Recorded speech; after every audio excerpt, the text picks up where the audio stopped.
Hola a todas y a todos, soy Elena González Burón y os doy la bienvenida a este nuevo capítulo del podcast La energía que nos mueve, donde daremos luz sobre conceptos clave de energía y sobre las últimas tendencias en eficiencia energética y usos energéticos.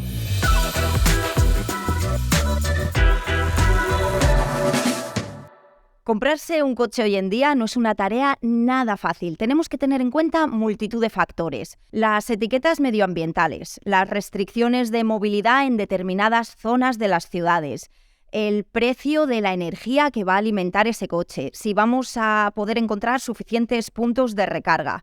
Pero para resolver todas estas dudas, hoy tenemos con nosotros a dos expertos en movilidad. Os queremos dar la bienvenida. Tenemos con nosotros a Carlos Bermúdez, experto en movilidad de Repsol. Bienvenido, Carlos. Muchas gracias, Elena. Y Arantxa García, experta en medio ambiente y movilidad de ANFAC, la Asociación Española de Fabricantes de Automóviles y Camiones. Bienvenida, Arantxa. Gracias. Muchísimas gracias por estar hoy aquí. Lo primero, antes de tomar la decisión de adquirir un nuevo vehículo o cambiar el que ya tenemos, creo que es importante conocer todas las opciones que tenemos, ¿no?, disponibles. ¿Y cuál es la mejor inversión? ¿Quién quiere contestar? Bueno, pues voy yo. Se trata de una pregunta muy interesante y en los tiempos que corren actualmente, pues muy recurrente también, ¿no? En ese sentido, lo primero que me gustaría destacar es que no existe una única solución que permita cubrir todas las necesidades de la movilidad.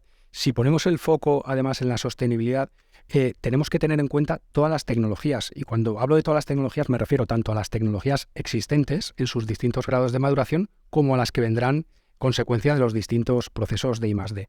En relación a la motivación que mueve a un usuario a adquirir un vehículo, va a depender mucho de sus necesidades, del uso que se le dé, de la forma de vida que tenga. Por ejemplo, no tiene nada que ver pues un soltero, por ejemplo, que viva en una ciudad como Madrid, en el centro, o otra persona que tenga familia, varios hijos, que viva en las afueras y que tenga pues su trabajo en Madrid y por lo tanto que viajar todos los días. Lo importante en este sentido es que existen muchas soluciones para todas esas casuísticas.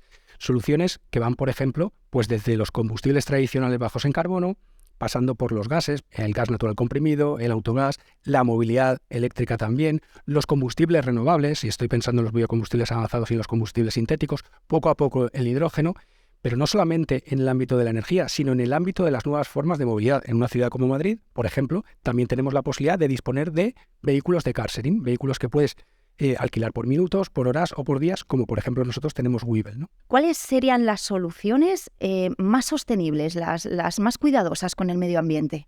Yo en ese sentido, Elena, daría un paso atrás, porque muchas veces existe la confusión de mezclar las emisiones locales con las emisiones globales. Las emisiones locales son las que emite el tubo de escape, el NOx, las partículas, en definitiva, pues la boina que nos podemos encontrar en determinadas ciudades de polución. Y por otro lado están las emisiones de CO2, las emisiones de gases de efecto invernadero, que esas en concreto son a las que hacemos referencia cuando hablamos de descarbonizar la movilidad. En ese sentido, y alineándolo con la pregunta, en respecto al vehículo eléctrico, la energía tiene que proceder de fuentes renovables, porque si no, de alguna manera, pues nos estamos haciendo trampas al solitario. Estamos desplazando las emisiones cuando decíamos que era un problema global. Es importante tener en cuenta todo el ciclo de producción de la energía, no solamente la que está en el tubo de escape, sino en esa producción, ¿no? A efectos, por ejemplo, y poniendo el foco en la descarbonización, a efectos de comparar la movilidad eléctrica, el vehículo eléctrico con esas tecnologías, pues bueno, si tenemos en cuenta el ciclo de producción de la energía, el ciclo de producción del vehículo con la batería incluida, pues bueno, pues sale muy favorable en esa comparativa los combustibles cero emisiones netas, los biocombustibles avanzados por un lado que se fabrican a partir de residuos y por otro lado los combustibles sintéticos que se fabrican a partir del CO2 capturado y del hidrógeno renovable, por ejemplo. Entendido. Y hay, claro, en determinadas ciudades hay etiquetas que condicionan por dónde el coche va a poder circular. Al final, ¿cómo funciona esta categorización de estas etiquetas? Pues esta categorización realmente la construyó el gobierno para tratar de facilitar al ciudadano esa aproximación multitecnología que decía Carlos, porque no todos los ciudadanos tienen por qué conocer las tecnologías de los vehículos, ¿no? Al final el etiquetado pretende ser un instrumento para categorizar el parque en función de las emisiones contaminantes, la boina que decía Carlos en las ciudades. Y básicamente pues existen 4 etiquetas y una no etiqueta. La no etiqueta son los vehículos más antiguos que no llevan esa etiqueta redonda, precisamente porque son los más antiguos y los más contaminantes. Aproximadamente estos son el 33% del parque circulante en España y son vehículos muy antiguos. Estamos hablando de vehículos diésel de más de 16 años, vehículos gasolina de más de 21. La primera etiqueta, aunque no es muy intuitivo, etiqueta física sería la B, una etiqueta amarilla, donde se categoriza aproximadamente el 31% del parque circulante y estamos hablando de vehículos diésel en torno a 7-16 años y vehículos gasolina de entre 16 y 21. La siguiente etiqueta, mejor, sería la C. Bueno, aproximadamente ahí está el 30% del parque circulante en España y ahí estamos hablando de vehículos diésel de más de 7 años hasta 16 y vehículos gasolina de menos de 16. La penúltima sería la Eco, donde ahí englobamos a todas las tecnologías híbridas sin enchufar y el gas u otro tipo de combustibles biocarburantes, por ejemplo. Y la última sería la etiqueta cero emisiones, que es una etiqueta que trata de categorizar a los vehículos eléctricos con batería, eléctricos enchufables, que también tienen un motor de combustión, o incluso la pila de combustible, que hay muy poquitos vehículos, pero bueno, es una tecnología que también está ahí. Y eso es el 0,6% del parque a día de hoy. Entonces, entiendo que el coche eléctrico no es la solución a todos los males. No es la solución porque no existe una única solución que cubra todas esas necesidades de la movilidad, como decíamos anteriormente. El coche eléctrico, por las características intrínsecas de la movilidad eléctrica a día de hoy, y estoy pensando pues, en el propio precio de adquisición del vehículo, en la autonomía del vehículo, en la infraestructura de recarga, no cubre todas las necesidades de la movilidad. No cubre, por ejemplo, necesidades en por ejemplo, largas distancias, en el sector transporte marítimo, en el transporte aéreo, etcétera, donde sí podrían tener muy buena cabida los combustibles renovables, los biocombustibles avanzados y los combustibles sintéticos. Combustibles renovables en los que se podría implantar en el parque actual sin tener que modificar el parque automovilístico y también en las instalaciones, las infraestructuras de suministro de energía, no habría que tocar nada y se podría implantar de forma inmediata. Entonces, ¿cuál es el principal freno que encuentran los consumidores a la hora de cambiar a un coche eléctrico? Bueno, yo diría que hay dos principales frenos.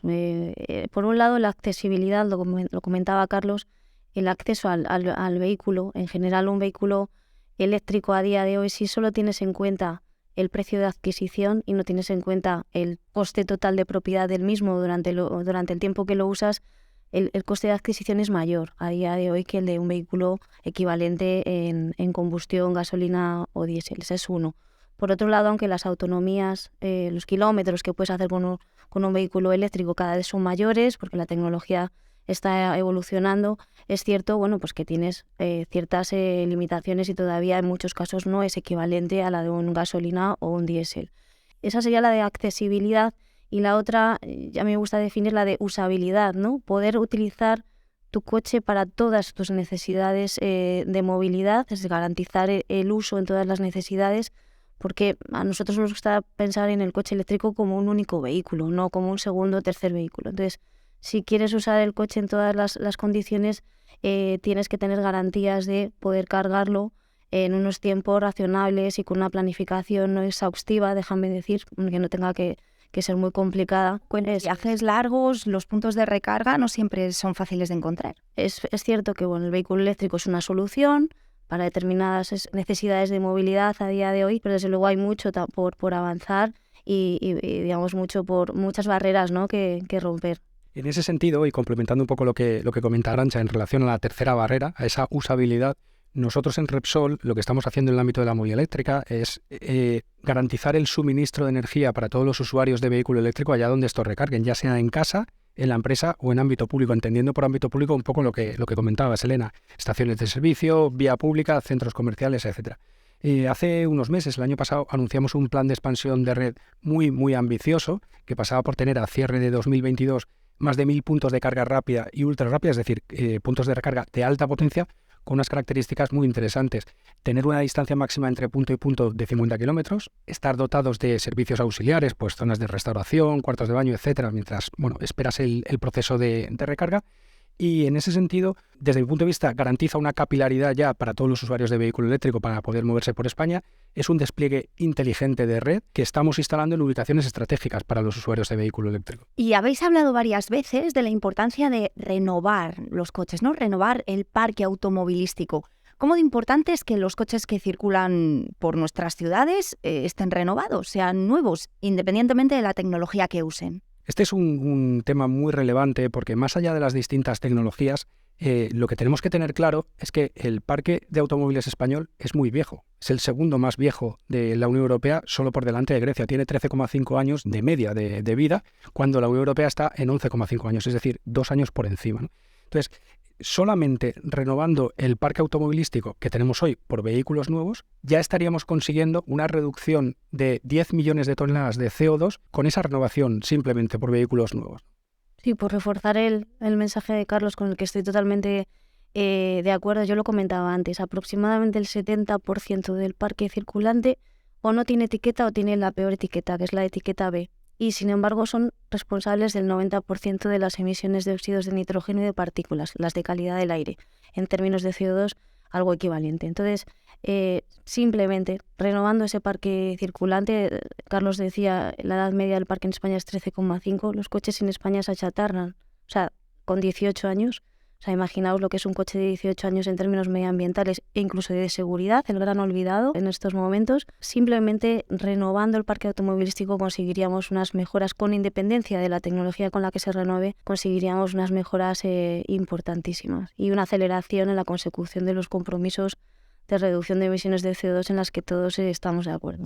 Hay un dato muy relevante en línea con lo que comenta Arantxa, que leí recientemente, que por cada vehículo nuevo que se vendió en 2021, se vendieron 1,4 vehículos usados de más de 10 años. Esto pone de manifiesto ese envejecimiento del parque que tenemos en España. Desde luego.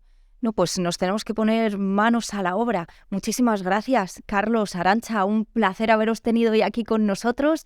Sin duda hemos aprendido muchísimo sobre las opciones que tenemos para adquirir un nuevo vehículo y estaremos muy atentos para cuáles son las nuevas opciones que se nos plantean en un futuro. Muchísimas gracias. Muchas gracias a ti, Elena. Gracias a vosotros. Y ya sabes que puedes seguir escuchando nuevos capítulos de este podcast, La energía que nos mueve, de la mano de Repsol, en tu plataforma favorita para seguir aprendiendo mucho más sobre energía.